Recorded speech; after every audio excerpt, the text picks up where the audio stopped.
আমরা আমাদের নবীকে সবচেয়ে বেশি ভালোবাসি, যিনি আখিরি নবী, যাকে বলা হয়েছে ওয়ামা আরসালনাকা ইল্লা রাহমাতাল লিল আলামিন।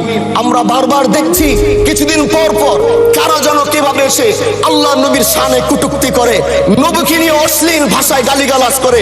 এই দেশের মানুষ নামাজ না পড়লেও যদি কেউ নবীকে কটূক্তি করে তার কলিজা ছিঁড়ে যায়, সে রাজপথে নেমে যায়। আমি বলবো যারা নবীকে কটূক্তি করে, নবীর নামে গালিগালাজ করে, এদের মৃত্যুদণ্ড, এই আইনটাও যেন বাংলাদেশের এই সংসদ থেকে পাশ করা হয়। মাননীয় স্পিকার, এলাকায় বলেছিলাম যে আমরা ন্যায়ের পক্ষে কথা বলবো, ইনসাফের পক্ষে কথা বলবো।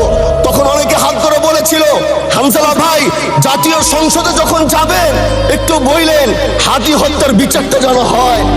ন্যায়ের পক্ষে কথা বলেছিল, ইনসাফের আওয়াজ দিয়েছিল।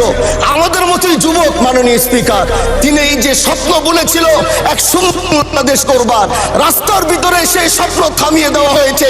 এই বিচার যদি না হয় তাহলে আমাদের মতো আন্দোলনের নিরাপত্তাও রাস্তায় কেউ দিতে পারবে না মাননীয় স্পিকার।